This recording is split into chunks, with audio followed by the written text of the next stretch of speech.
Nous avons régulièrement des patients, clients, qui soit demandent un simple conseil pour s'asseoir une problématique dermatologique présentée par le professeur Erez Rif, dermatologue au Lac, ancienne assistante au CHU de la RAP. C'est toujours un plaisir de partager ma petite expérience avec vous. Donc, comme il a été déjà annoncé, on va partir de cas cliniques, de petits quiz auxquels vous pouvez être confrontés dans votre expérience. Donc, ce que vous pouvez conseiller, ce qu'il faudrait éviter. Bon, je n'ai pas trop traité la partie écran parce que je pense que vous avez plein d'informations à propos de ça et donc je vais être très embêtante, mais je suis là pour répondre à vos questions. N'hésitez pas à m'interrompre. Si je vais trop vite, arrêtez-moi et on est là pour discuter. Donc je fais des cas cliniques parce que ça introduit la discussion, mais après arrêtez-moi et on parle de tout ce que vous voulez. Alors, on va commencer par ce petit cas clinique, donc une dermatose assez fréquente. C'est un petit bébé qu'on pourrait vous amener à la pharmacie où le papa peut vous décrire ou la maman ce qu'il a. Donc il est issu d'une grossesse et d'un accouchement normal. On note l'antécédent de rhinite allergique chez la maman. Il a été allaité au sein initialement jusqu'à l'âge de 1 mois et après à partir de 1 mois c'est un allaitement mixte, donc introduction de lait maternisé. Bon. A priori, le reste de l'examen est normal. Il n'a pas d'autres signes, notamment pas de signes digestifs, pas de vomissement, ni de diarrhée. Voilà. Donc là, quand même, je voudrais savoir à quoi vous pensez devant ces lésions. Comme vous le voyez, ce sont des lésions au niveau des joues qui sont très prurigineuses, donc un signe fonctionnel très très important, avec un relatif respect de la zone péribuccale. Il y a le flash de... C'est surexposé avec le flash, je crois. Voilà. D'après vous, est-ce que c'est un eczéma de contact? Est-ce que c'est une allergie aux protéines de lait de vache? Oui, beaucoup de vous disent oui. D'accord. Est-ce que c'est une dermatite atopique? La deuxième moitié dit dermatite atopique. Est-ce que c'est une dermatite séboréique? Voilà. Donc, en gros, ça se partage entre allergie aux protéines de lait de vache et dermatite atopique. Alors, pourquoi c'est très probablement pas une allergie aux protéines de lait de vache? Oui. Antécédent d'allergie pour la mère. Oui, éventuellement, c'est vrai. L'existence d'une rhinite allergique chez la maman, c'est en plus en faveur du terrain d'atopie, comme on dit. Il y a un autre... Bravo. Pas de signe digestif. Ça, c'est pas du tout en faveur d'une allergie aux protéines de lait de vache. Donc, pas de diarrhée, pas de vomissement. Quoi d'autre? Localisé peut-être. C'est trop localisé. Bravo aussi, c'est trop localisé et c'est pas du tout la symptomatologie. Enfin, ça peut être ça, mais dans l'allergie aux protéines de lait de vache, c'est plutôt une symptomatologie d'urticaire. C'est pas une symptomatologie eczématiforme. Donc si on analyse un petit peu, là c'est vrai que ça devient un peu plus difficile, mais c'est pas grave, je vais vous montrer plein de photos, ça deviendra plus évident. Donc si on analyse un tout petit peu la lésion élémentaire, vous le voyez, ce sont des plaques érythémateuses qui sont parsemées de toutes petites vésicules et ça sointe. Ces vésicules donc sont remplies de liquide, ça sointe et le sointement se transforme en croûte après, d'accord? Donc c'est vraiment la lésion élémentaire de type eczéma. Dans les allergies aux protéines de lait de vache, ce sont plutôt une symptomatologie de type urticaire, d'accord? Donc on va le voir à quoi ça ressemble une urticaire et on va avoir des signes digestifs associés. Donc ça, je vous rassure, même chez les pédiatres, quand je présente ce cas clinique, la première réponse prépondérante qui m'est avancée, c'est allergie aux protéines de lait de vache. Donc, je suis désolée de vous décevoir. On ne pense, en étant dermato, c'est vraiment pas le premier diagnostic auquel on pense, d'accord? C'est vraiment une dermatite atopique. Et la petite astuce, là, le respect de la zone centrofaciale, le respect des sillons, le respect péribuccal est très en faveur d'une dermatite atopique. Voilà. Je voulais simplement vous rappeler un tout petit peu, vous connaissez très bien la dermatite séboréique, donc ça peut être soit simplement des croûtes de lait au niveau du cuir chevelu. Les croûtes de lait, c'est une forme minime de dermite séboréique en fin de compte, hein.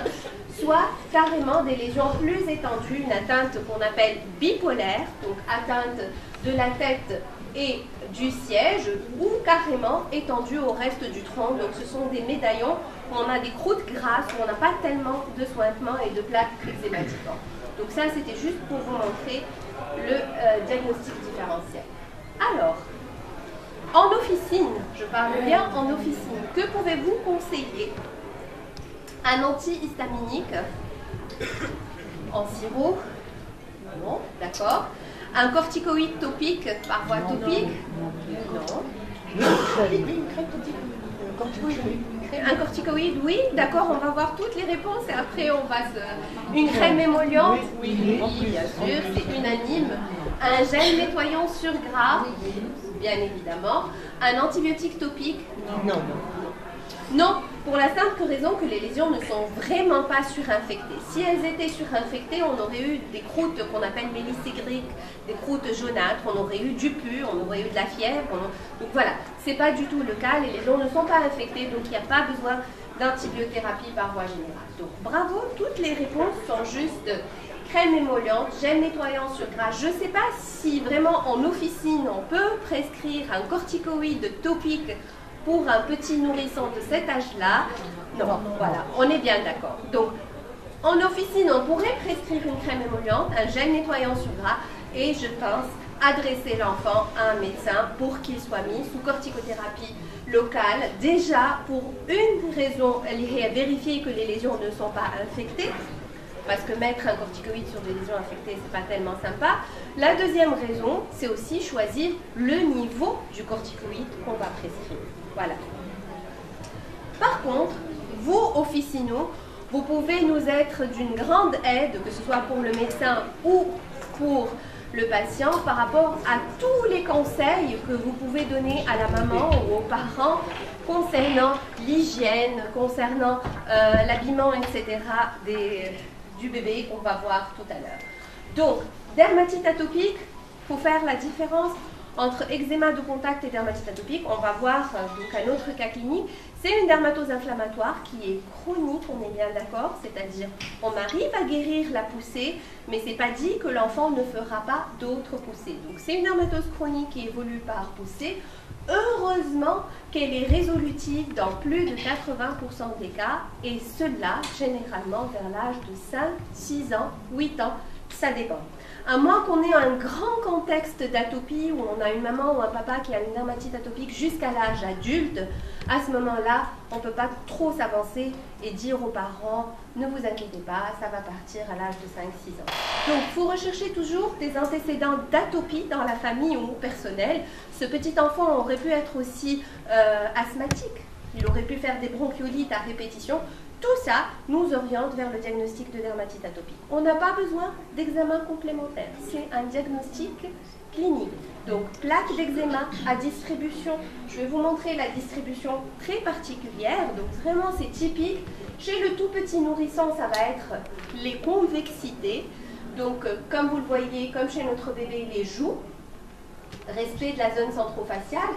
Ça peut être les coudes, les genoux. Après, ça peut s'étendre, hein. Ça c'est vraiment caricatural, mais ça peut toucher toute la peau si on ne traite pas. Par contre, chez l'adolescent et chez l'adulte, c'est plutôt une atteinte des plis de flexion. Donc ça va être des plaques d'eczéma qui vont toucher les plis antécubitaux, les plis, les creux poplités ou des zones bastions comme les mains. Voilà, donc plaques d'eczéma prurigineuses à distribution particulière, et après, avec l'âge, surtout quand l'enfant va avoir 1 an, 18 mois, on va voir apparaître ce qu'on appelle la xérose cutanée, donc la sécheresse cutanée, qui est aussi un signe très important de dermatite atopique.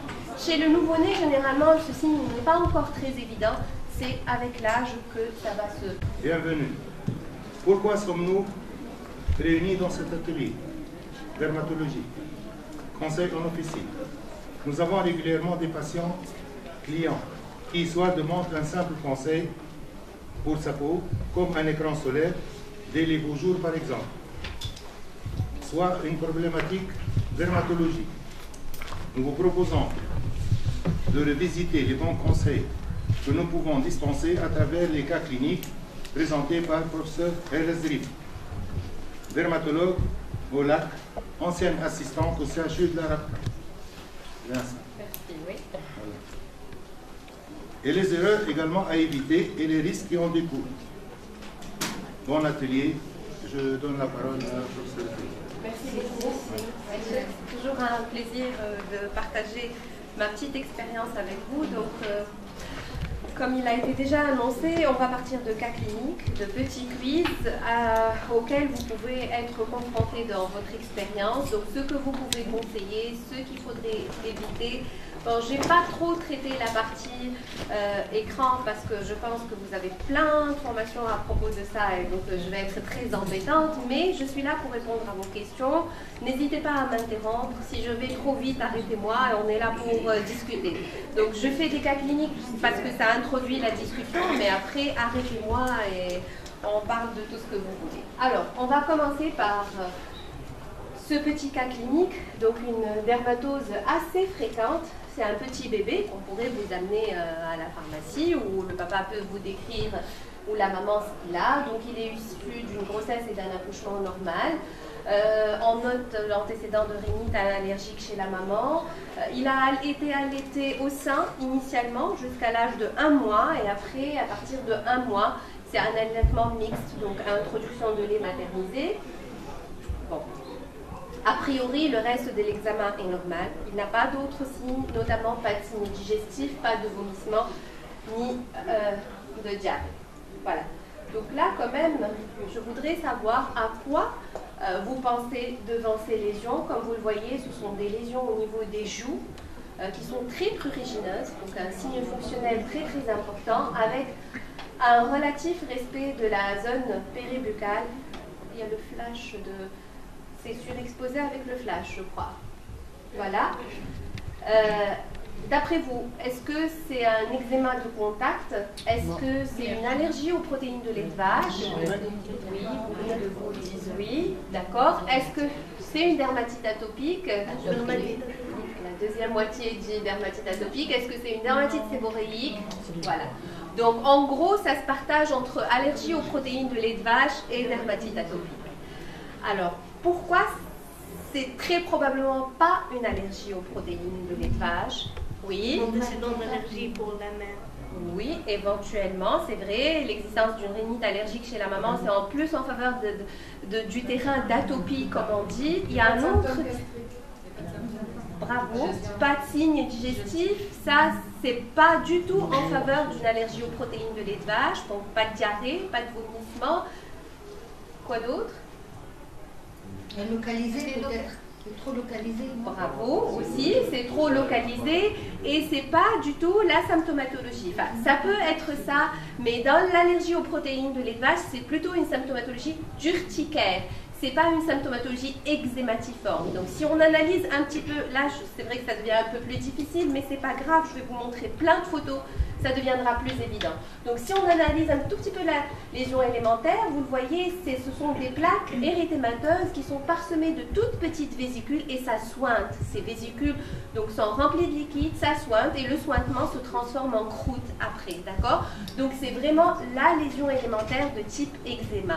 Dans les allergies aux protéines de lait de vache, ce sont plutôt une symptomatologie de type urticaire, d'accord? Donc on va le voir à quoi ça ressemble une urticaire et on va avoir des signes digestifs associés. Donc ça, je vous rassure, même chez les pédiatres, quand je présente ce cas clinique, la première réponse prépondérante qui m'est avancée, c'est allergie aux protéines de lait de vache. Donc, je suis désolée de vous décevoir. On ne pense, en étant dermato, c'est vraiment pas le premier diagnostic auquel on pense, d'accord? C'est vraiment une dermatite atopique. Et la petite astuce, là, le respect de la zone centrofaciale, le respect des sillons, le respect péribuccal est très en faveur d'une dermatite atopique. Voilà. Je voulais simplement vous rappeler un tout petit peu, vous connaissez très bien la dermatite séboréique, donc ça peut être soit simplement des croûtes de lait au niveau du cuir chevelu, les croûtes de lait c'est une forme minime de dermite séboréique en fin de compte, hein. Soit carrément des lésions plus étendues, une atteinte qu'on appelle bipolaire, donc atteinte de la tête et du siège, ou carrément étendue au reste du tronc, donc ce sont des médaillons où on a des croûtes grasses, où on n'a pas tellement de sointement et de plaques eczématiques. Donc ça c'était juste pour vous montrer le diagnostic différentiel. Alors, en officine, je parle bien en officine, que pouvez-vous conseiller? Un antihistaminique en sirop, Non, d'accord. Un corticoïde topique par voie topique? Non. Un corticoïde, oui, d'accord, on va voir toutes les réponses et après on va se... Une crème émolliente? Oui, bien sûr, c'est unanime. Un gel nettoyant sur gras? Bien évidemment. Un antibiotique topique? Non. Non, pour la simple raison que les lésions ne sont vraiment pas surinfectées. Si elles étaient surinfectées, on aurait eu des croûtes qu'on appelle mélisségriques, des croûtes jaunâtres, on aurait eu du pus, on aurait eu de la fièvre. Donc voilà, c'est pas du tout le cas, les lésions ne sont pas infectées, donc il n'y a pas besoin d'antibiothérapie par voie générale. Donc bravo, toutes les réponses sont juste crème émolliente, gel nettoyant sur gras. Je ne sais pas si vraiment en officine on peut prescrire un corticoïde topique pour un petit nourrisson de cet âge-là. Non, voilà, on est bien d'accord. Donc, en officine, on pourrait prescrire une crème émolliente, un gel nettoyant sur gras, et je pense adresser l'enfant à un médecin pour qu'il soit mis sous corticothérapie locale. Déjà, pour une raison, elle est vérifier que les lésions ne sont pas infectées, parce que mettre un corticoïde sur des lésions infectées, c'est pas tellement sympa. La deuxième raison, c'est aussi choisir le niveau du corticoïde qu'on va prescrire. Voilà.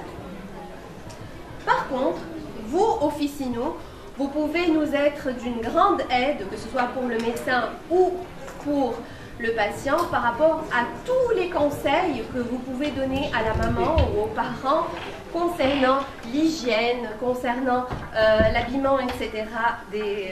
du bébé, qu'on va voir tout à l'heure. Donc, dermatite atopique, il faut faire la différence entre eczéma de contact et dermatite atopique. On va voir donc un autre cas clinique. C'est une dermatose inflammatoire qui est chronique, on est bien d'accord, c'est-à-dire on arrive à guérir la poussée, mais c'est pas dit que l'enfant ne fera pas d'autres poussées. Donc c'est une dermatose chronique qui évolue par poussée. Heureusement qu'elle est résolutive dans plus de 80% des cas, et cela généralement vers l'âge de 5, 6 ans, 8 ans, ça dépend. À moins qu'on ait un grand contexte d'atopie où on a une maman ou un papa qui a une dermatite atopique jusqu'à l'âge adulte, à ce moment-là, on ne peut pas trop s'avancer et dire aux parents « ne vous inquiétez pas, ça va partir à l'âge de 5-6 ans ». Donc, il faut rechercher toujours des antécédents d'atopie dans la famille ou personnel. Ce petit enfant aurait pu être aussi asthmatique, il aurait pu faire des bronchiolites à répétition.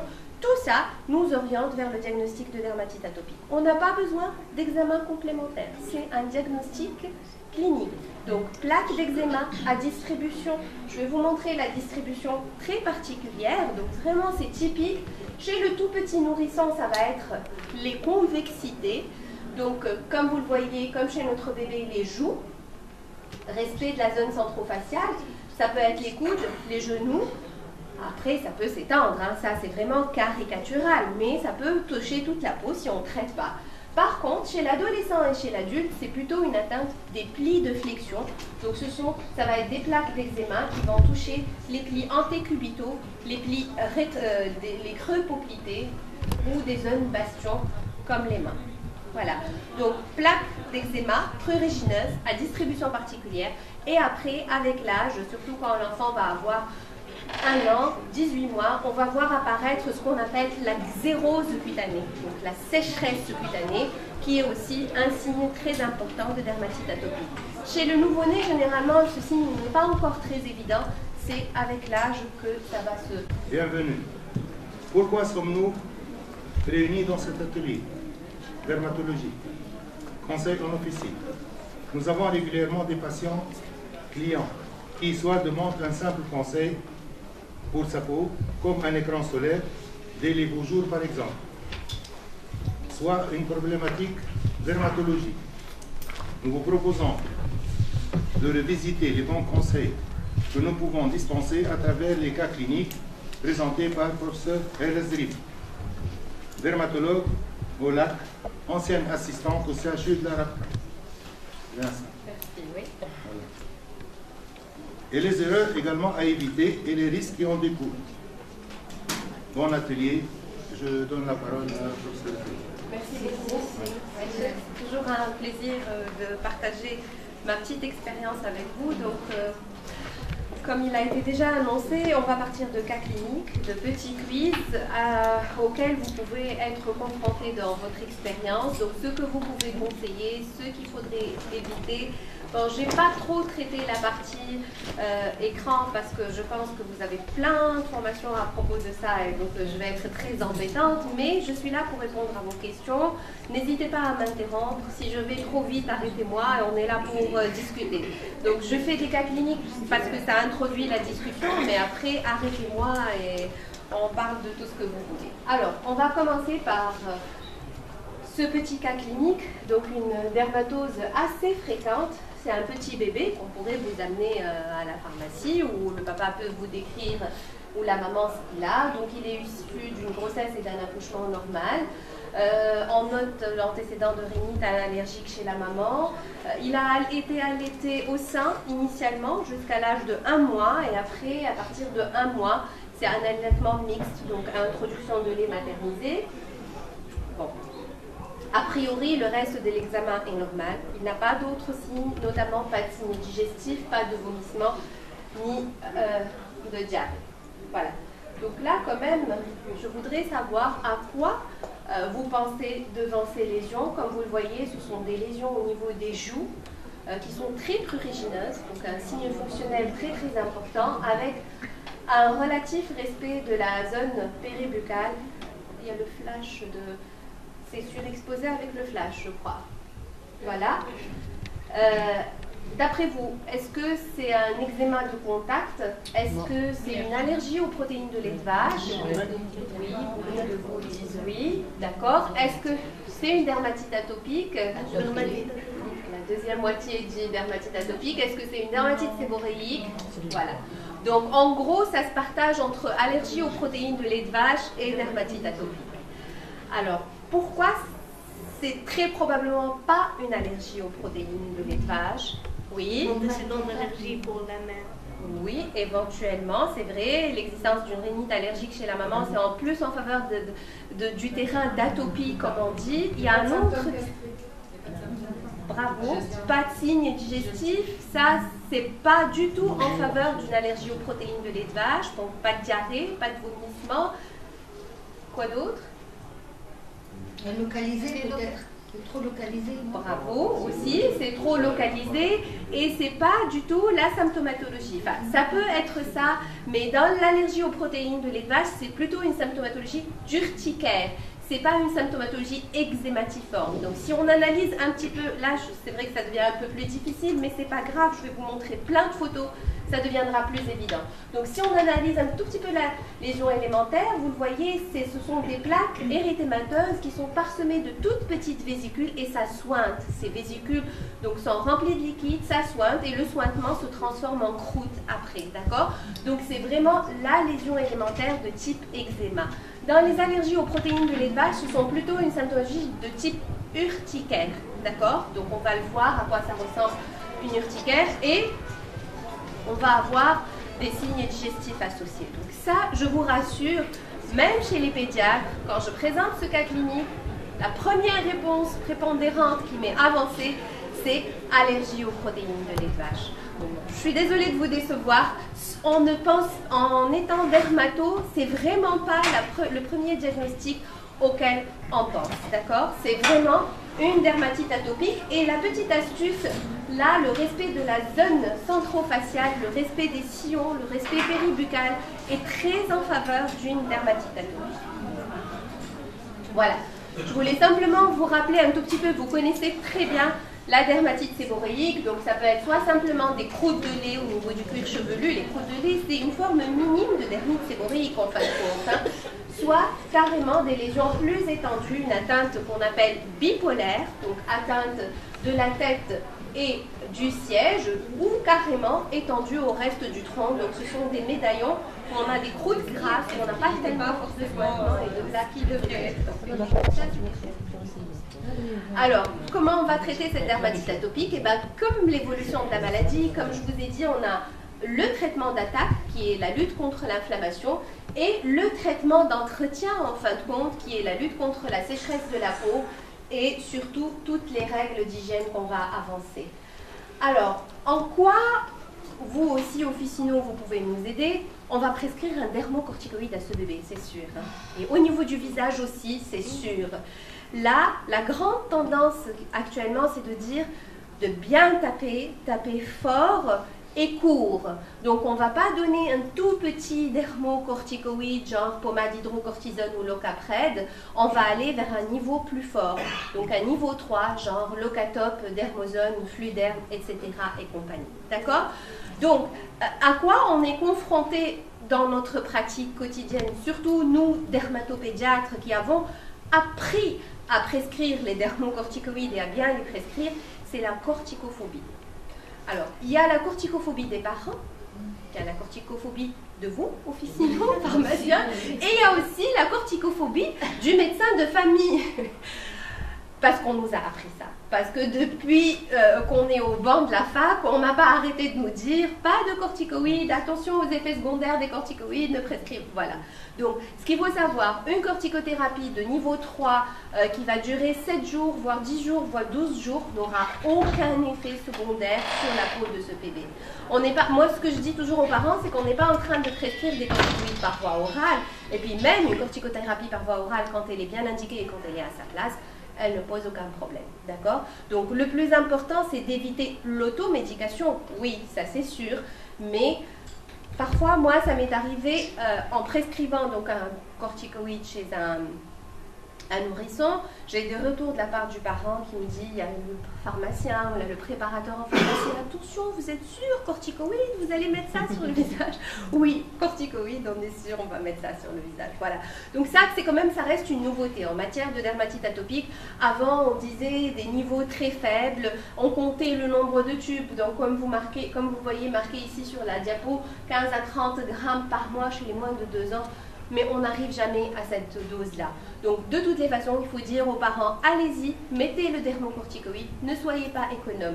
Il y a une régression, quand il sonne ça plus fort comme dosage, il y a une régression en fait traitement. Oui, c'est une bonne question. On remarque de ce temps en temps. C'est discuté, justement.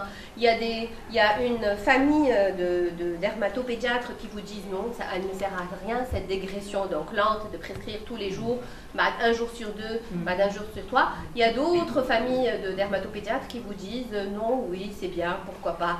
Donc ça reste au cas par cas. C'est au médecin de juger. Moi, généralement, je fais cette dégression. Je fais 1 semaine ou 10 jours en fonction du degré de l'atteinte tous les soirs et après je passe à 1 soir sur 2. Ça permet quand même d'éviter le rebond, je pense. Hein. Mais en tout cas, scientifiquement parlant, la communauté de dermatopédiatres est partagée entre ces deux attitudes. Et autre chose que je voulais vous dire aussi, c'est 1 seule fois par jour. Il n'y a pas besoin, ça n'augmente nullement l'activité d'un dermocorticoïde de le prescrire 2 fois par jour. Ça ne sert à rien du tout.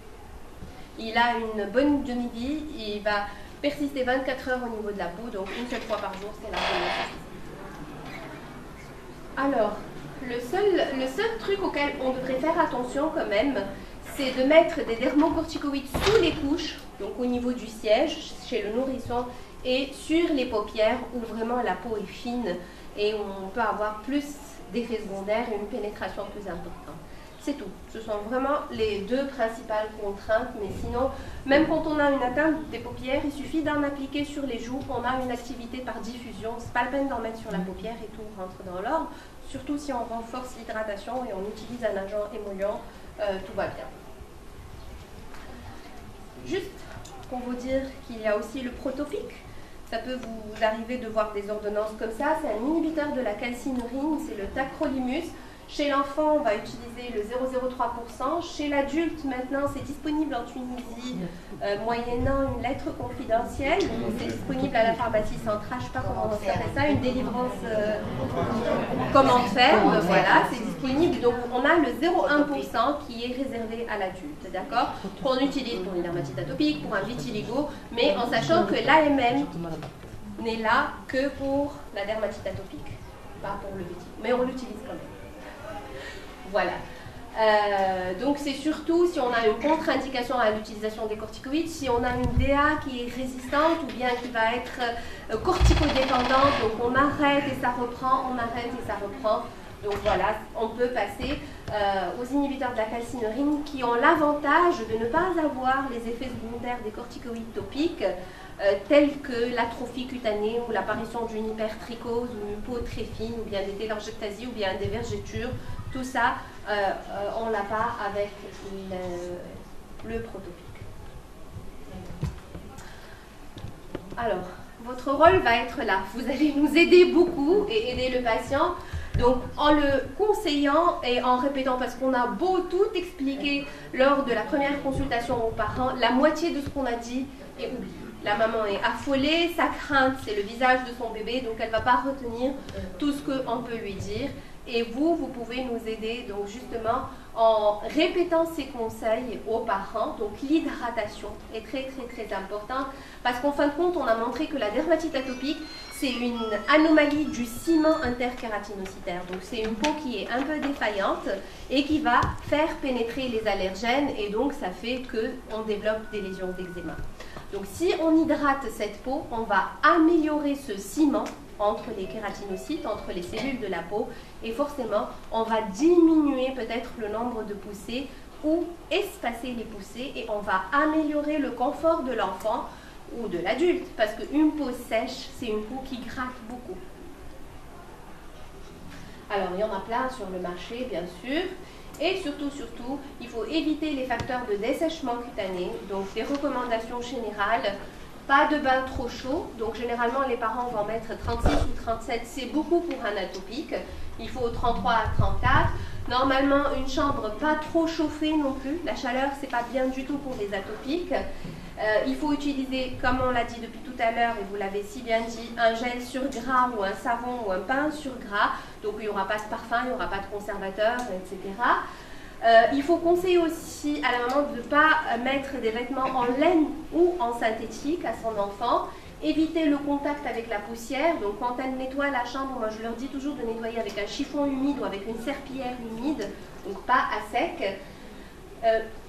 Supprimer les moquettes, les doubles rideaux, les peluches en grand nombre, les matelas en laine, donc ça c'est un peu difficile. On a montré qu'en fin de compte, il ne fallait pas être aussi exigeant que ça, que même si on faisait tout ça, ça n'améliorait pas tellement. C'est-à-dire, il ne faut pas être draconien, il faut être raisonnable. Voilà. Et attention, comme je l'ai dit tout à l'heure aussi, il faut éviter le contact avec les personnes porteuses d'herpès. Donc une maman qui fait des récurrences herpétiques, si elle embrasse un atopique, ça peut faire une surinfection herpétique très sévère, avec même une atteinte encéphalitique. Ça peut même entraîner une encéphalite herpétique. Donc c'est pour ça que je dis aussi, le dermocorticoïde, attention, parce qu'on peut avoir des signes d'infection virale, et il faut traiter l'infection virale avant de prescrire le corticoïde. Bon, la vaccination sera faite normalement, il n'y a aucune restriction pour un atopique.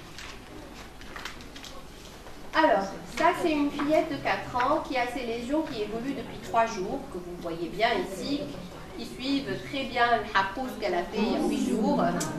Alors, quel est votre diagnostic? Eczéma de contact. Photodermatose. Photodermatose, eczéma de contact, dermatite atopique, dermite caustique, autre chose. À quoi? Eczéma de contact. Alors, comment? Allergie, c'est eczéma de contact. Donc, allergie, c'est un terme trop vague, d'accord? Mais dans les dermatoses allergiques, la dermatite atopique est une dermatose allergique. L'urticaire est une dermatose allergique. Donc là, on va être dans un eczéma de contact. Pourquoi on va être dans un eczéma de contact? Je vais vous expliquer. Il y a des petites finesses sémiologiques. D'abord parce que ça dessine très bien donc les contours de la jambe, mais vous me dites, même dans une dermite caustique, ça dessine aussi le contour de la jambe. Après, parce qu'on a des vésicules, vous les voyez ici, donc à distance, qui commencent à être un petit peu louches, hein, même, elles ne sont pas très claires, c'est très prurigineux, alors que dans une dermite caustique, c'est plus une sensation de brûlure qu'une sensation de prurite. D'accord ? Et le hakous, le fameux hakous de nouvelle génération, donc c'est un hakous qui est industriel en fait, qui n'est pas traditionnel en fin de compte, est réputé être très allergisant. C'est une horreur. Il y a eu même des campagnes de prévention qui ont été faites en Europe pour dire aux touristes, quand vous allez dans ces pays où il y a le hakous, ne le faites surtout pas parce qu'il y a cet eczéma. Vous me dites, c'est pas grave, c'est un eczéma, on va mettre un petit peu de dermocorticoïdes, tout va rentrer dans l'ordre. Non.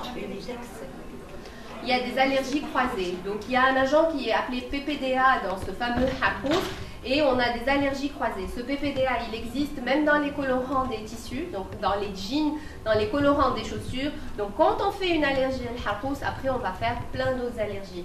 Dans les guidons de vélo, donc quand on va tenir un guidon de vélo, on va faire aussi cette allergie. Donc on est d'accord, eczéma de contact. Alors, quel est votre... Alors, je vais vous dire ce qui s'est passé réellement avec cette fillette. Hein. Donc, elle a été en pharmacie, on lui a conseillé d'éviter l'eau, on lui a conseillé de mettre un antiseptique, elle a eu de la bétadine et une crème cicatrisante. Elle a eu du mégot. Alors, comme vous l'imaginez bien, l'évolution s'est marquée par une aggravation avec une surinfection des lésions. Alors, quelle est votre attitude ?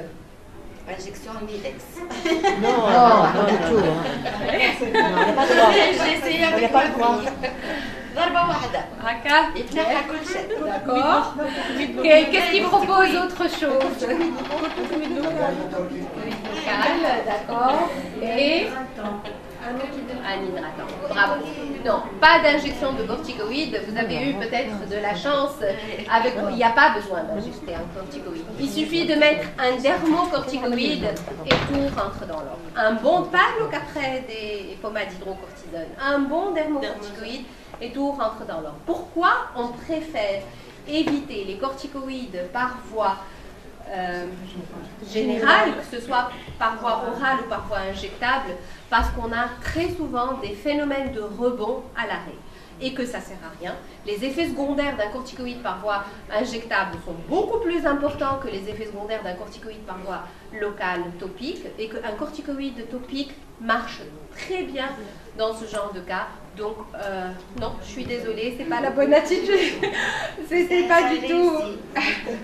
C'est interdit, madame. C'est interdit d'injecter sans ordonnance. Bien sûr. Non. Vers sa fille pour sa fille. Bon, ça fait chaud. Et là, dans ma présentation, j'ai pas beaucoup le côté législatif. Voilà, on va pas polémiquer sur les côtés législatifs. Je me suis simplement intéressée au côté scientifique. Je me suis approchée de la réalité. J'ai essayé de vraiment vous aider dans votre réalité de pharmacien. D'accord? Donc, le côté législatif, j'ai essayé d'être très politiquement correcte, on va dire.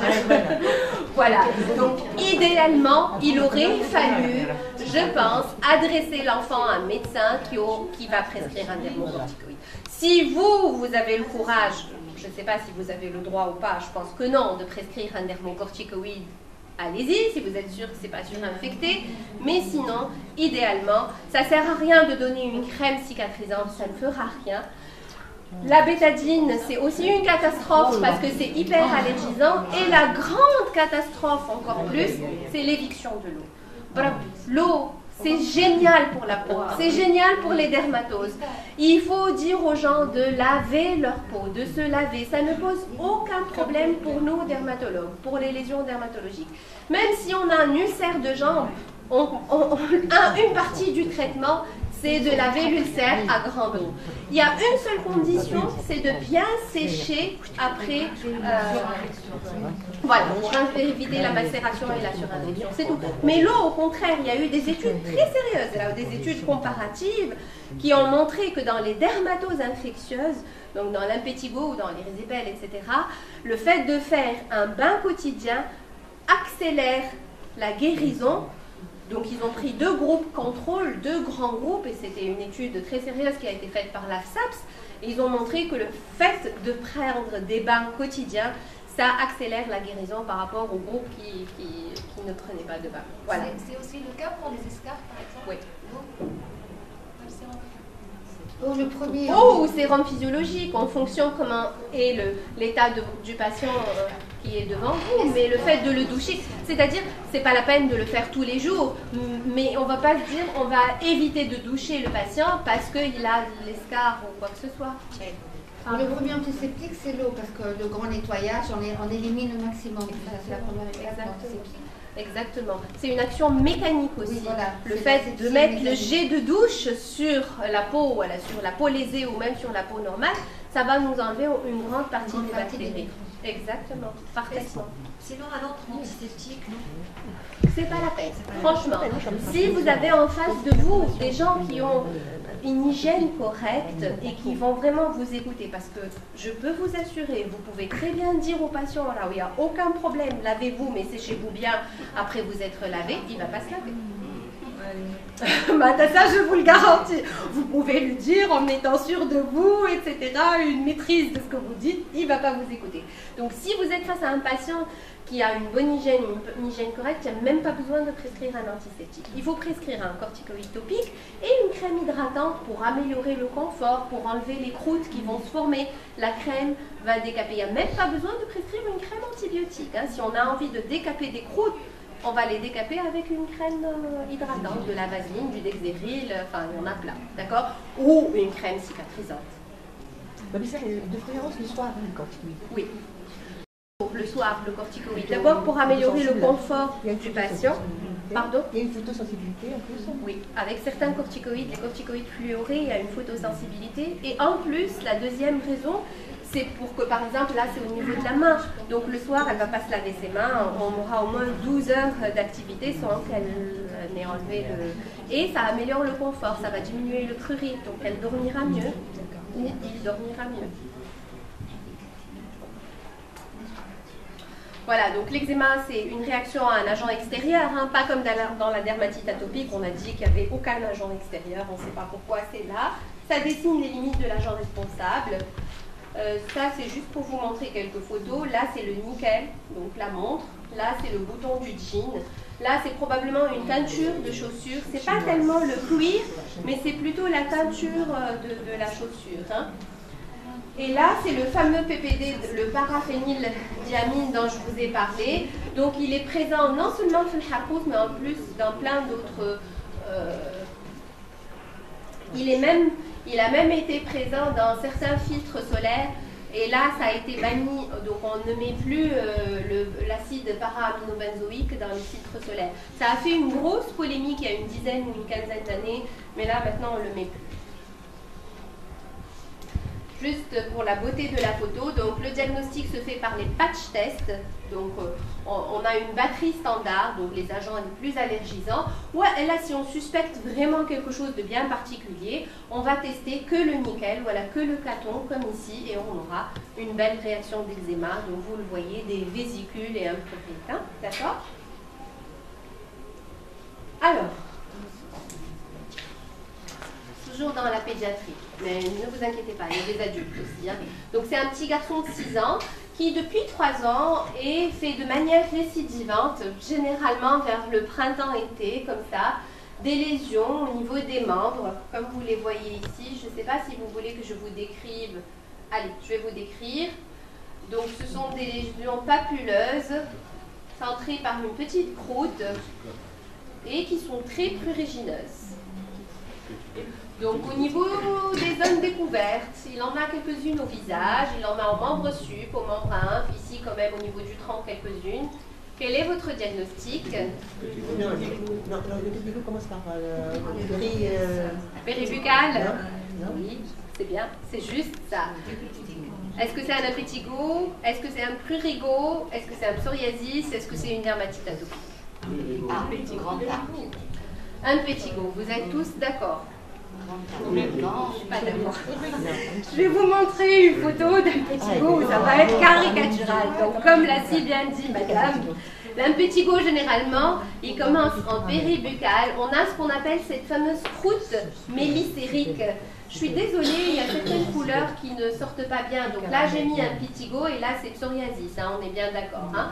Donc les deux photos de haut, c'est un pétigo. Donc c'est ça ce qu'on appelle des croûtes mélissériques. Ce sont des croûtes jaunâtres qui sont collantes et qui font suite à une pustule en fin de compte. Alors, ça fait suite à du pus. Et le siège, surtout chez l'enfant, il est très souvent péribuccal, ou à la périnarinaire, ou à la périauriculaire, donc autour des orifices. Mais après, ça n'empêche pas que ça peut s'étendre, d'accord? Alors que là, on a une lésion qui est papuleuse, donc c'est une papule en relief, centrée par le cou. Donc c'est un prurigo. Ça ressemble à une piqûre de moustique, mais en plus grand nombre. Alors, le prurigo, vous le voyez tous les jours. C'est une pathologie qui est très fréquente, mais généralement, on prend ça pour des piqûres de moustiques. En fin de compte, ce sont des piqûres de moustiques, mais chez des patients qui sont un petit peu atopiques, un petit peu sensibles, et donc la réaction va s'intensifier, va s'autonomiser, et ça va créer plusieurs lésions. Et donc, très souvent, quand vous dites à la maman, c'est une espèce de piqûre de moustique, mais elle n'a pas tort, la maman, mais en fin de compte, ça peut être des moustiques, ça peut être des acariens. Elle n'a pas tort. À la khater, le moustique, on le voit, il est là. Mais là, c'est vraiment très rapidement étendu, d'accord? Et ça peut même être des acariens. Et là, simplement pour vous montrer, donc le psoriasis, bien sûr, ce sont des lésions érythémato-squameuses, donc c'est différent, ce sont des squames blanches, pas de croûte, assez bien limitées. Donc vous les voyez, ça peut être des petites gouttes comme ça, comme des ou bien des trucs en pièces de mono. C'est ce qu'on appelle le psoriasis numulaire. Hein. Alors, qu'est-ce que vous faites? C'est un prurigo. Vous prescrivez... Et la localisation est importante? Oui, elle est importante. Elle dépend, on dit qu'elle dépend des habitudes de l'insecte piqueur. Donc habituellement, c'est les zones découvertes. Donc ça va être le visage, ça va être les membres quand on est en été. Mais ça n'empêche, comme je vous ai dit que ça s'autonomise et que la réaction s'intensifie, ça peut toucher même les fesses. Je vais vous montrer les photos où vraiment ce sont des zones qui ne sont pas exposées. Mais généralement, c'est visage et membres. Voilà. Donc, on prescrit un antihistaminique, un dermocorticoïde, une corticothérapie par voie générale. Et là, on donne une crème anti-moustique, ou bien on fait des conseils de protection contre les moustiques et contre les acariens. Oui, pourquoi pas? Bravo, pourquoi pas? Crème anti-moustique, des conseils. On peut déjà, à un stade, donc au stade de l'officine, on peut commencer par ça, ou bien même à un stade d'après. Parce que nous, on va dire ça aux parents, et on a besoin de votre aide après. Donc, c'est-à-dire, éviter, mettre des crèmes anti-moustiques, ça peut aider. Mettre des moustiquaires, si c'est des bébés, ça peut aider. Et quand ce sont des acariens, eh ben, on va dire les mêmes recommandations que pour l'atopique. Donc éviter les poussières, pardon. Traiter les matelas. Bravo, traiter les matelas, chams, etc. Pulvériser un anti-moustique, voilà, ou un anti-acarien dans les meubles, dans tout ce qui est boiserie, derrière l'armoire, parce que ça va être récidivant. Hein. Ce sont des enfants et on vous dit souvent ça, et la maman le décrit très bien. À chaque printemps ou à chaque été, il va refaire ça. Et après, le traitement à l'échelle donc médicale, c'est pas un antihistaminique. Un antihistaminique ne fera rien. Il va peut-être soulager le prurite, mais ça ne va pas arrêter la cascade inflammatoire parce que c'est une réaction d'hypersensibilité cellulaire retardée. C'est pas comme dans l'urticaire où on a une réaction immédiate.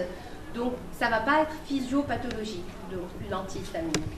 Et ça, c'est une erreur qui est très commune, qu'on voit avec pas mal de médecins. Donc face à un prurigo, comme ça gratte, ils vont prescrire un antihistaminique, ils vont prescrire une petite crème anti-moustique ou le Prurex par exemple. Ça marche, il est fait pour ça, mais quand c'est pas très étendu. Chez cet enfant-là, c'est tellement étendu, il faut quand même prescrire un dermocorticoïde. Une semaine et tout rentre dans l'ordre. Là, on n'est même pas obligé de faire une dégression. Vraiment, 5-7 jours et tout rentre dans l'ordre. Voilà, donc c'est surtout le jeune enfant. Voilà la lésion élémentaire, hein. C'est ça.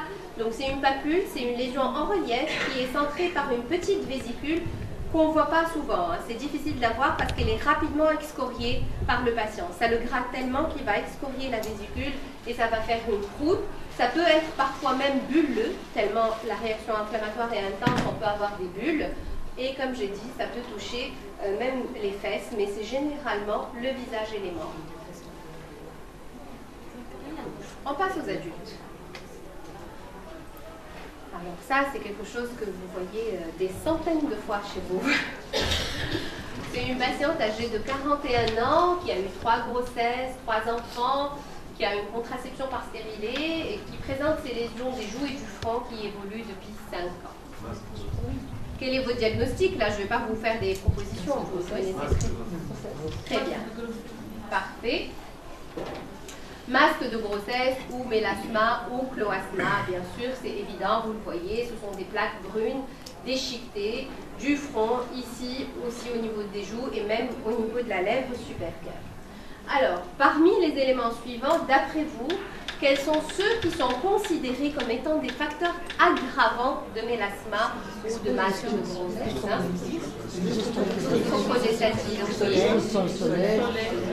Le soleil,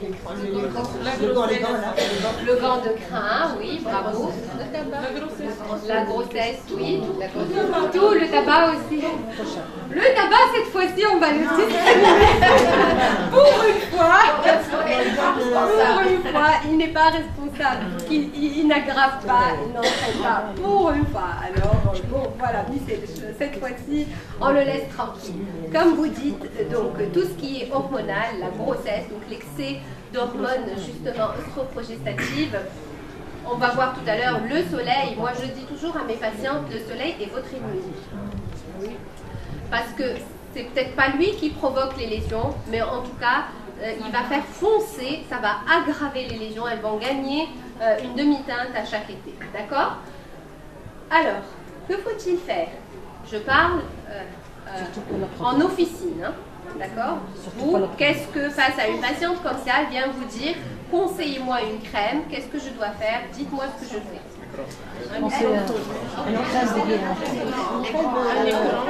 أول حاجة l'écran. Bravo. Un anti-tache. Oui, bravo. Pardon? Pensez une crème dépigmentante. Adresser à un médecin. Mais on peut oui, on peut conseiller. On peut traiter, je ne suis pas très sûre, on va le voir, mais on peut conseiller. Donc, une crème dépigmentante. Une crème dépigmentante, un écran. Alors, vous allez me dire oui ou non, une préparation à base d'hydroquinone. Bravo, vous êtes fort. Un écran, on a dit oui. Un masque naturel à base de citron. Non, surtout pas. Une crème dépigmentante. Oui. Voilà. Donc c'est ça. Vous pouvez très bien conseiller et adresser à un médecin parce que quand même c'est un masque de grossesse qui dure depuis 5 ans. Donc la crème dépigmentante, elle va peut-être l'améliorer mais pas tellement. Alors vous le savez, c'est très fréquent chez les phototypes foncés. Nous, dans le bassin méditerranéen, c'est une pathologie très fréquente chez la femme entre 30 et 55 ans. Alors les facteurs favorisants sont très importants à connaître. Autant pour les facteurs endocriniens, on ne peut pas agir tellement dessus, à moins de changer une contraception par pilule, par une contraception par stérilet, voilà. Mais autant les facteurs exogènes, c'est ça où nous, on peut intervenir, où on peut conseiller la patiente, que ce soit nous médecins ou vous pharmaciens, parce que c'est très important, surtout dans nos pratiques à nous. Donc exposition solaire, facteurs mécaniques, donc le fait d'irriter la peau. Très souvent, il y a plein de masques qui sont conseillés à base de citron, à base de miel, à base de curcuma, à base de tout et n'importe quoi. Alors, sur Facebook, surtout, voilà. Exactement. Et donc, elles ont tout essayé, les patientes. Et ça, c'est généralement, moi, ce que je dis, tout ce qui est naturel est bon pour manger, mais pas bon pour appliquer sur la peau. Très souvent, c'est un pH qui ne correspond pas au pH de la peau. Très souvent, c'est très corrosif. Le citron, c'est très acide, c'est très corrosif. Le miel, on l'utilise en tant qu'antiseptique maintenant, le miel. Le miel, oui, mais pas pour le mélasma, oui, éventuellement. Dans les escarres, on l'utilisait comme antiseptique. Et donc, il faut éviter de ces facteurs agressants. On agresse la peau, elle rougit et elle va se défendre. Comment elle va se défendre? Elle va fabriquer du pigment. C'est très simple. Surtout chez ces patientes-là qui ont une prédisposition au mélasma. Donc pas d'agression de la peau, pas de frottement aux gants de crin. Il faut aussi leur conseiller de ne pas s'épiler le visage, pas de cire, pas d'épilation au sucre traditionnel. Tout ça, c'est... Malheureusement, il n'y a pas de laser pour le mélasma. Non, pour l'épilation, c'est-à-dire on conseille le laser. Oui, on peut conseiller le laser épilatoire pour éviter. Oui, pardon. Il sera quand il y a un traitement. On n'a pas encore de traitement laser pour le mélasma. Très souvent, on a une demande très pressante de la part des patients. Faites-moi du laser.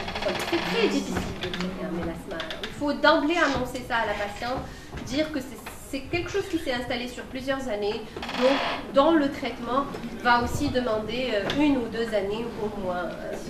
Plus le mélasma est ancien, plus le traitement doit durer plus longtemps. Bien sûr. Oui, parce qu'un mélasma récent, c'est généralement un mélasma épidermique dans les couches superficielles.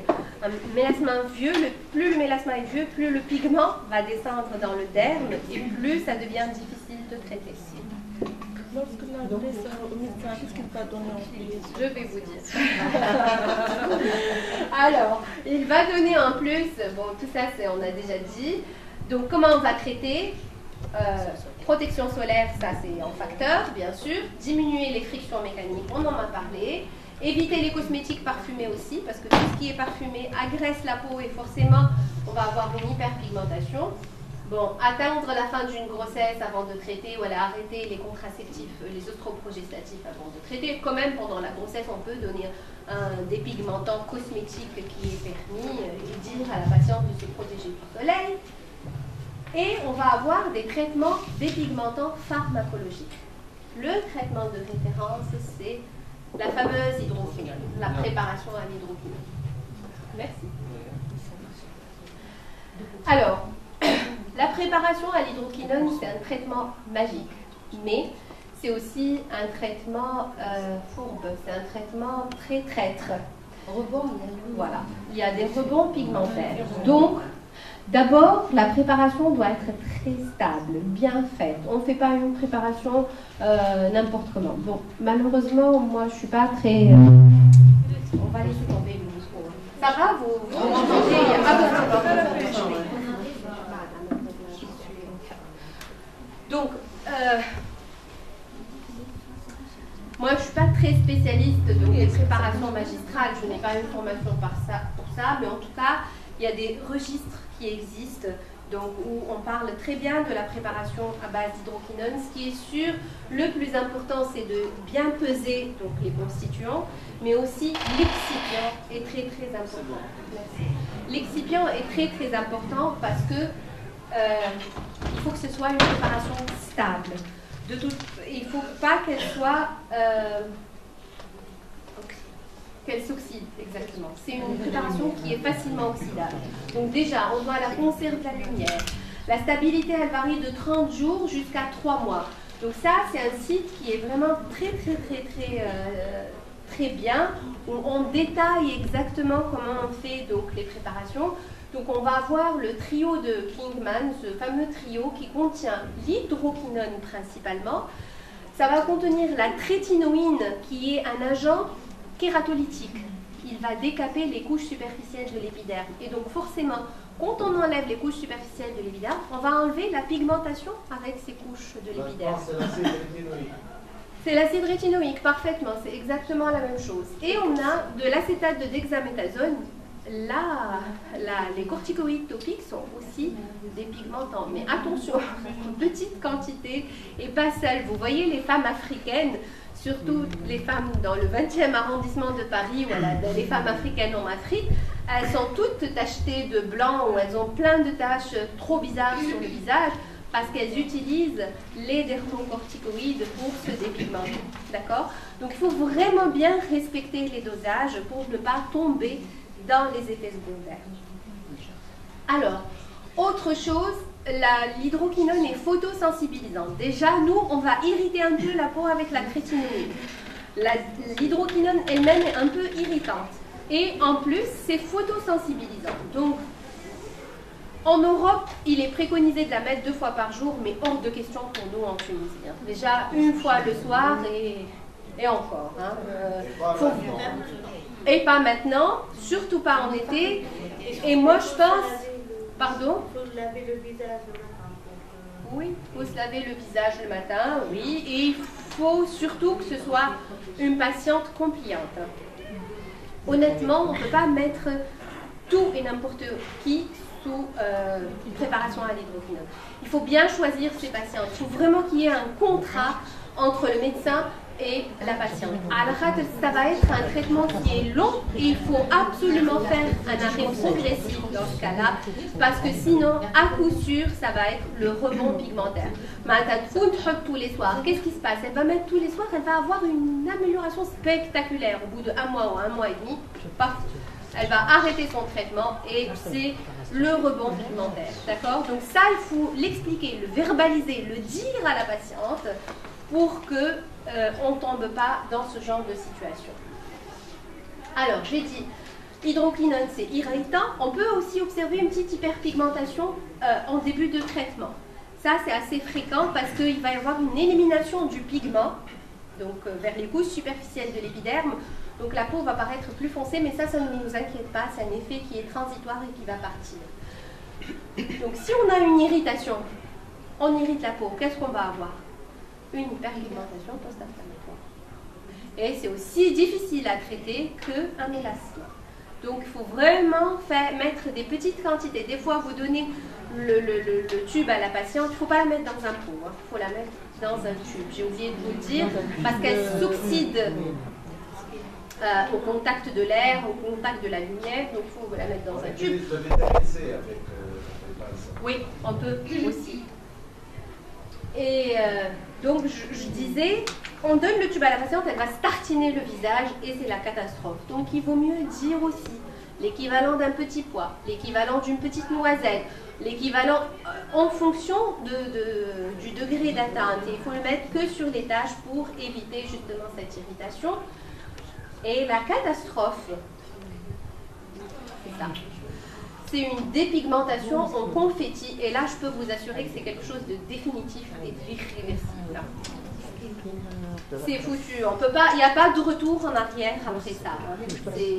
C'est une dépigmentation totale et définitive. Donc voilà, attention. Ça, c'est lié à une utilisation prolongée de l'hydroquinone. Voilà, donc le médecin, il va rajouter ça par rapport à vous, mais il faut bien cibler sa patiente pour ne pas tomber dans ce genre de choses.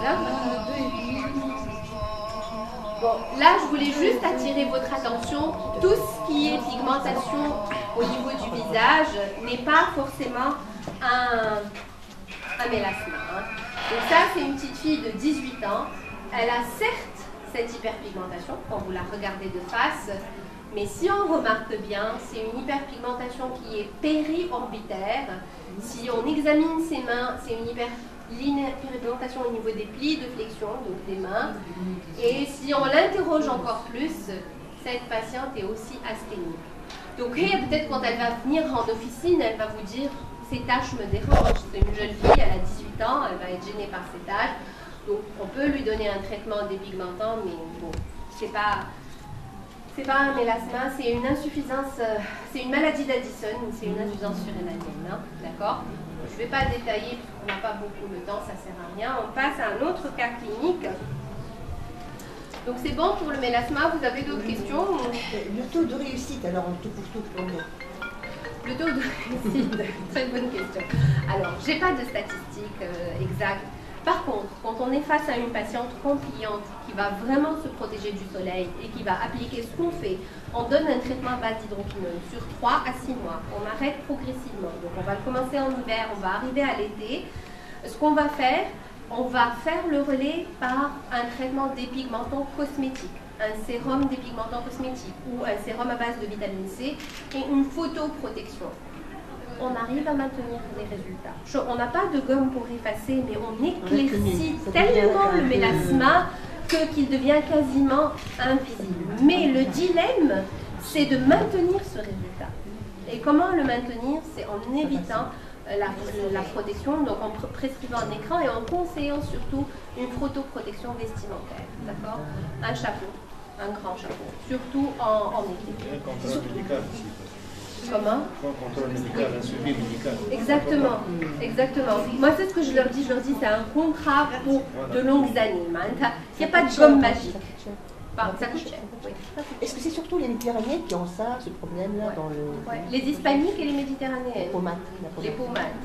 Chez les Européennes, vous n'allez pas du tout avoir ce genre de choses. Ce n'est pas fréquent du tout. C'est exceptionnel. Pourtant, avant, il n'y avait pas. On sent que c'est... ils disent qu'avant, il n'y avait pas ça. Si, mais les gens s'occupent. Les âgés, ils disent qu'il n'y avait pas ça. Depuis longtemps, il y avait Cléopâtre qui se tartinait de lait d'ânesse. Le lait d'ânesse est assez... je sais pas, je crois que ça contient un dérivé phénolique ou quelque chose comme ça. L'acide lactique, effectivement, et donc ça a entraîné une pigmentation. Alors, un jeune homme de 36 ans qui présente ses lésions prurigineuses depuis 24 heures, au niveau du visage, puis étendu aux membres. Il vient vous consulter, il vient demander un conseil. Qu'est-ce que vous faites? Est-ce que vous prescrivez un corticoïde injectable? Un antihistaminique? Oui. Un corticoïde topique, pardon? Une crème apaisante? Oui. Et adresser le patient à son l'œdème de Queen. Bravo, exactement. Donc face à une urticaire, je pense que ce n'est pas grave, vous pouvez donner un antihistaminique, c'est un jeune patient, il n'y a pas de risque de contre-indication, donc je pense que je ne parle pas législation, toujours. Donc je pense qu'on peut se permettre de conseiller un antihistaminique en vérifiant s'il ne prend pas d'autres médicaments pour d'éventuelles interactions médicamenteuses. Mais notre crainte, c'est l'œdème de Queen, donc c'est l'œdème laryngé, donc il faut l'adresser à un médecin, éliminer cette urgence. Ce qui est fait dans les cliniques, dans les urgences des hôpitaux, etc., c'est les injections de corticoïdes et on lutte contre ça. Ça ne sert à rien. Quand on n'a pas de signe de gravité, ça ne sert à rien. Ça sert à rien, ça sert à pérenniser les choses. Ça sert à calmer le jeu pendant une semaine. On arrête, ouf, à l'effet du corticoïde, paf, le rebond, etc. Et on rentre dans un cercle vicieux. Oh, le patient, il est soulagé, donc il va aller toujours aux urgences. Il se fait son injection et sa récidive, etc., etc. Donc si on n'a pas d'urgence, il ne sert à rien d'injecter un corticoïde par voie donc intramusculaire ou autre, ou de prescrire une corticothérapie par voie orale. Un antihistaminique marche très bien. On peut augmenter peut-être la dose, associer 2 antihistaminiques si vraiment c'est très gênant, c'est très étendu et si le patient n'arrive pas à dormir le soir. Donner même un antihistaminique à visée sédative, de l'atarax le soir par exemple, mais pas d'injection de corticoïdes. C'est exceptionnel, on peut avoir recours à ça en cas d'urgence ou alors parfois, exceptionnellement, on peut avoir des urticaires résistantes au traitement. Donc il faut le dire aux patients, il faut dire là où ce ne sera pas immédiat. Je vais vous prescrire des comprimés et ça va prendre du temps, mais ça va le faire. Et rechercher le facteur étiologique, parce qu'il faut faire une éviction du facteur étiologique. Donc, quand on est face à une urticaire aiguë, généralement, c'est soit un aliment, soit un médicament. Très souvent, ce sont les causes les plus fréquentes. Donc, généralement, c'est 72 heures avant. Ce n'est pas quelque chose qu'on va vous prendre une semaine ou 15 jours avant. C'est vraiment dans les 2-3 jours qui ont précédé l'éruption. Soit une prise médicamenteuse, soit alimentaire. Donc ça peut être soit une allergie vraie à un aliment, soit le plus souvent des aliments riches en histamine ou des aliments histaminolibérateurs, donc une consommation excessive. C'est un patient qui a consommé un sandwich à base de thon, plus des olives, plus des fraises, plus du chocolat. Donc tout ce qui est histaminolibérateur ou riche en histamine va favoriser cette urticaire. Donc à ce moment-là, il faut leur conseiller d'éviter ces aliments pendant une petite période. Ça ne veut pas dire qu'ils sont allergiques définitivement. Alors c'est juste une question de cumul. Donc on va éviter ces aliments pendant une courte période, une vingtaine de jours, prescrire un antihistaminique pour 10 à 15 jours et tout va rentrer dans l'ordre. D'accord ?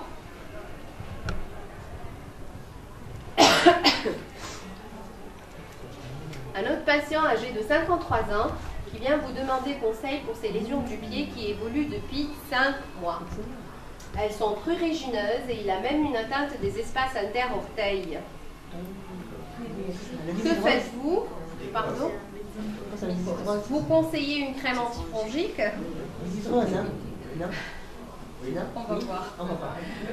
Ça ressemble, mais on va voir. Hein? D'accord? Vous conseillez une pommade allurée.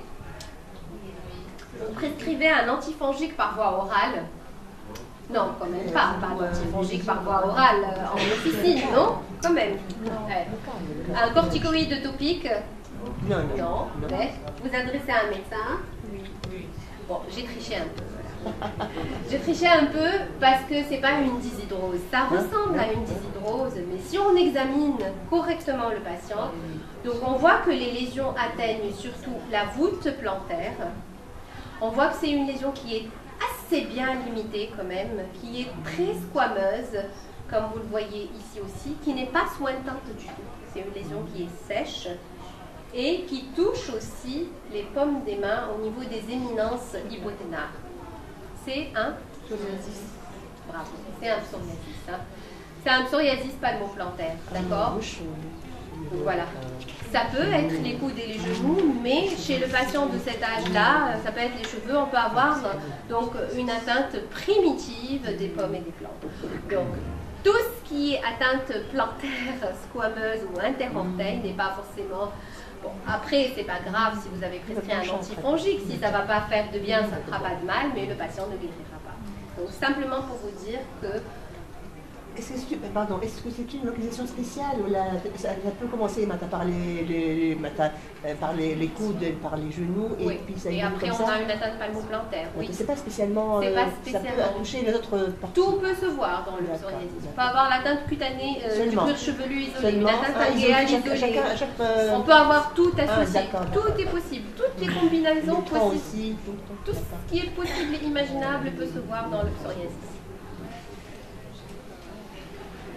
Alors là, c'est le dernier cas clinique, si vous impatientez. Donc c'est un jeune patient de 12 ans. Bon, les photos sont super surexposées. Normalement, elle est très belle, la photo. Qui a depuis 5-6 mois ces lésions. Voilà, au niveau du front, surtout quelques lésions des joues et une hyperséborrhée très importante. Acné et juvénile, bravo. Alors, qu'est-ce que vous faites? Un gel nettoyant anti-acnéique? Oui.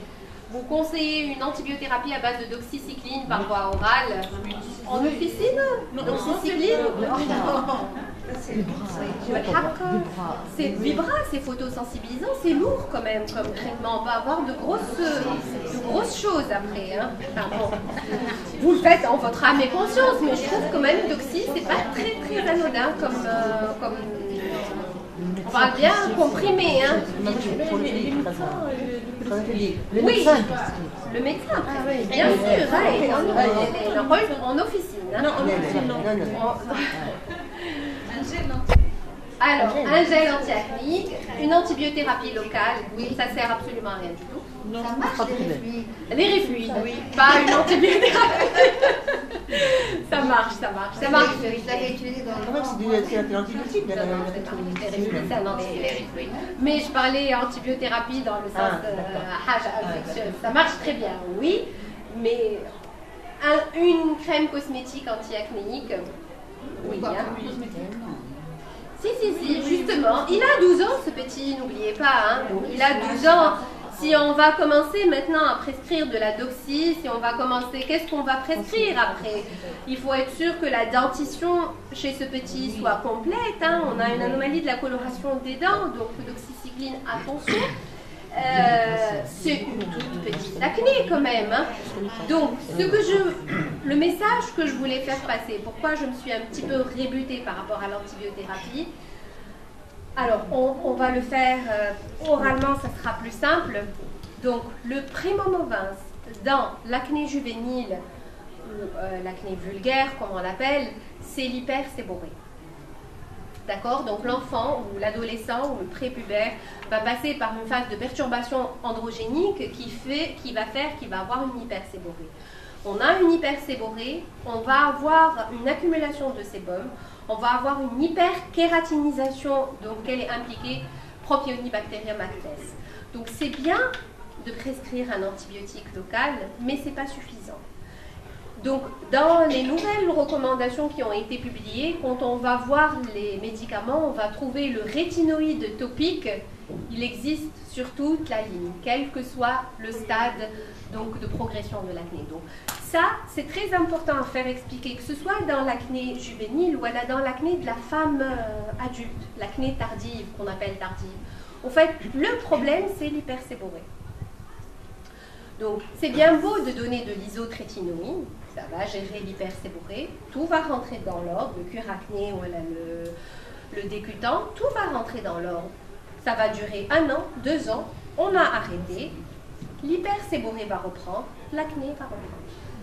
Donc ça, c'est important à expliquer à la patiente qui a une toute petite acné, donc pour la dissuader, ou pas tellement pour la dissuader, pour lui dire, ben, d'accord, on peut prescrire de l'isotrétinoïne, ça va être plus rapide, l'action va être plus rapide, vous serez très bien, c'est plus facile à faire, c'est un comprimé à ingérer, mais là, on arrête, ça va reprendre. Et c'est ce qu'elles vont vous dire, elles viennent dire, j'ai fait 3 cures de décutant, j'en ai fait 4, j'en ai fait 5.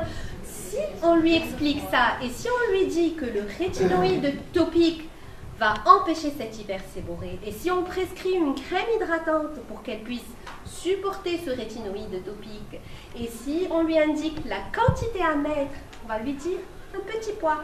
C'est tout, que vous allez répartir sur tout le visage, sans rajouter, parce que vous me voyez, ils roulent le tube, ils vont prendre, mettre, reprendre, mettre, voilà, une noisette dans chaque zone. Et ça, c'est la catastrophe. C'est l'irritation à coup sûr et c'est la non-observance à coup sûr.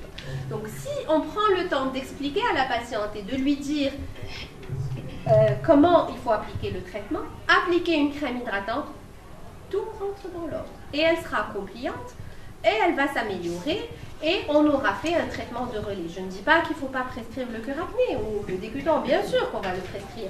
Face à des photos comme ça, surtout ici ou ici, on ne va pas s'amuser à donner un rétinoïde topique, bien évidemment, on va prescrire, sinon ça va être des séquelles.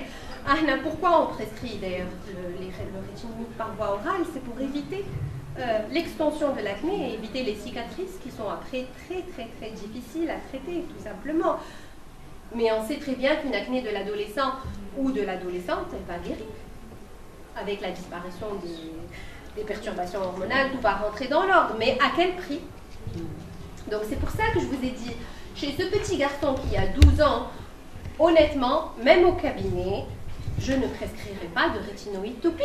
On ne peut pas expliquer tout ça à ce petit et lui dire une petite noisette, etc. C'est pas si grave que ça. Donc c'est là où les gels cosmétiques ou les crèmes anti-acné cosmétiques vont avoir leur place.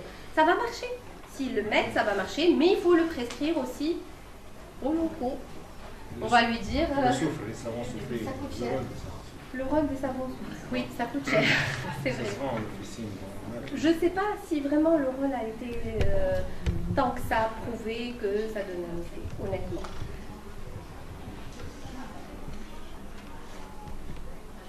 Quelle est votre expérience à vous? Tout seul, ça améliore. Ça améliore quand même. Ça fait pour la séborrhée, pour peut-être pour diminuer un peu la séborrhée. Mais ce qui est sûr, c'est qu'il ne faut pas être aussi très agressif. Moi, généralement, les gens qui ont la peau grasse, ils vont aller utiliser des solutions alcooliques, des antiseptiques pour essayer de diminuer le gras. Mais ça ne diminue pas. Ça agresse la peau. Comment elle va répondre? Elle va sécréter du sébum. T'as la peau, on la graisse. Elle va réagir, elle va se défendre. Soit pigmenter, soit sécréter du sébum. C'est son moyen de se protéger en fin de compte et de se défendre. À propos de l'alimentation, parce qu'on peut vous poser ça, ces questions, et on est toujours confronté à ça. Dimaya, la maman qui dit « Ah, il mange beaucoup de chocolat, il mange beaucoup de ceci, cela. » Dites-lui d'arrêter le chocolat, d'arrêter les frites, d'arrêter les sandwichs. On n'a pas encore de réponse, hein. C'est vrai. On a incriminé le chocolat, les bonnes choses, le ketchup, etc., les hamburgers. On a à un certain moment, et ça date de, je sais pas, 4-5 ans, on a incriminé le lait. Ne sont pas concluantes. Honnêtement, on ne peut pas dire qu'un régime pauvre en caséine ou pauvre en gras va améliorer une acné. Ce qui est sûr, il faut toujours éviter les excès, c'est tout. On ne va pas interdire à un adolescent de 12 ans de manger le chocolat, il peut manger, mais en quantité limitée. Le stress, le tabac, rôle discuté, rôle plutôt confirmé chez l'acné de la femme d'un certain âge, hein, l'acné de la femme adulte. Le soleil, c'est un faux ami. Hein. Généralement, le qu'on s'améliore en été. Pourquoi il s'améliore? Parce que la peau s'épaissit, parce que c'est un anti-inflammatoire. Les UV, ce sont des anti-inflammatoires, donc ça va diminuer les lésions. Ça épaissit un peu la peau et donc ça va se cacher. Les microcomédons, les points noirs ne vont plus se voir. Et après, c'est la catastrophe. À la rentrée, d'ailleurs, on a très souvent des consultations d'acné. À cause de cette exposition au soleil, on a un rebond, donc avec l'arrêt ou avec donc la kératinisation. Comment? C'est ce que j'ai dit. La peau s'épaissit, c'est une hyperkératinisation, donc les points noirs ne vont plus se voir, mais quand il n'y aura plus de soleil, tout va rentrer dans l'ordre et ça sera la catastrophe. On aurait eu 3 mois de répit. Moi, j'ai eu l'acné quand j'étais jeune, moi j'étais bien quand je pense même ça revenait, mais en été j'étais bien. Moi, on aurait eu 3 mois de répit. Je me mettais au soleil rien pour ça. Pour les rebonds, là. Même avec les écrans, il y a un non, effet de rebond. Justement, il faut protéger les acnéiques du soleil. Même s'ils ont l'impression que ça s'améliore, il faut les protéger du soleil pour éviter ce rebond, justement. Et surtout, il faut interroger la patiente, surtout pour l'acné de la femme adulte ou bien de l'adolescente de 18 à 20 ans, sur les cosmétiques qu'elle utilise. Alors, les cosmétiques gras et occlusifs, est-ce qu'elle va mettre un fond de teint qui est gras et occlusif? On ne va pas lui interdire de mettre tout ça, mais il faut que ce soit des cosmétiques adaptés à sa peau. Donc, non comédogènes, avec une allocution non comédogène et adaptée pour les peaux grasses.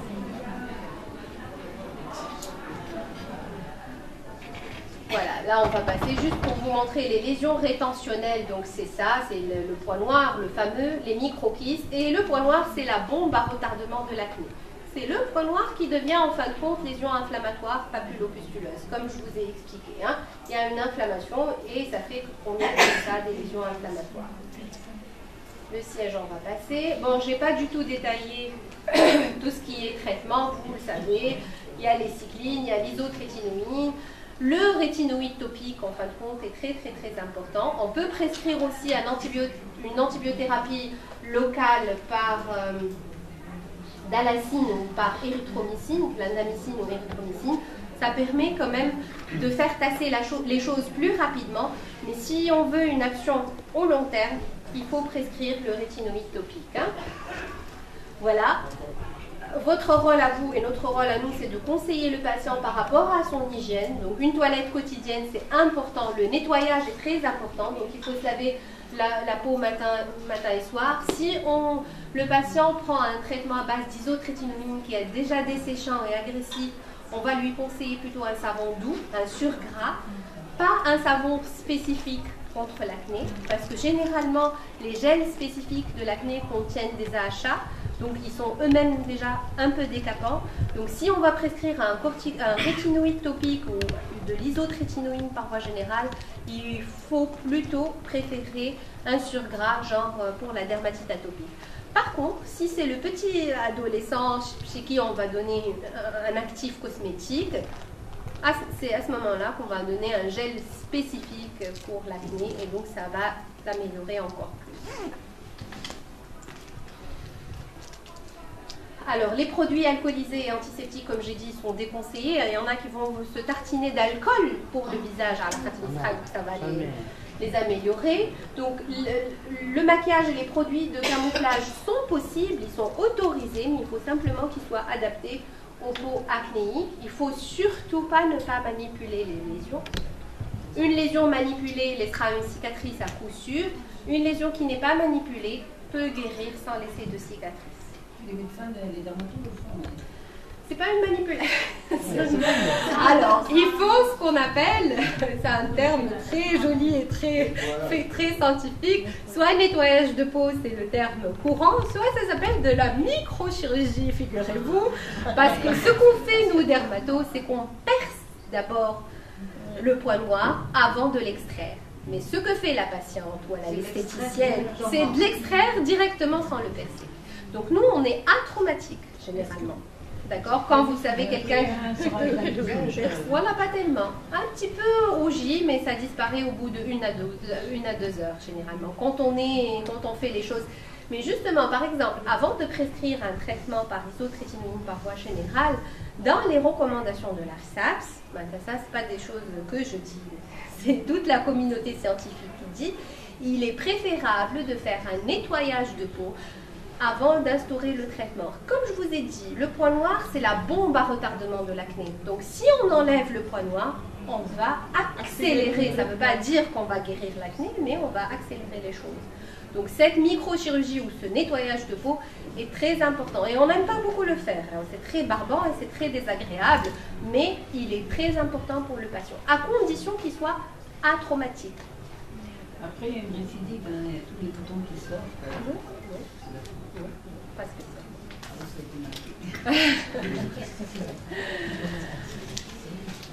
bon, les cosmétiques actifs, on en a parlé.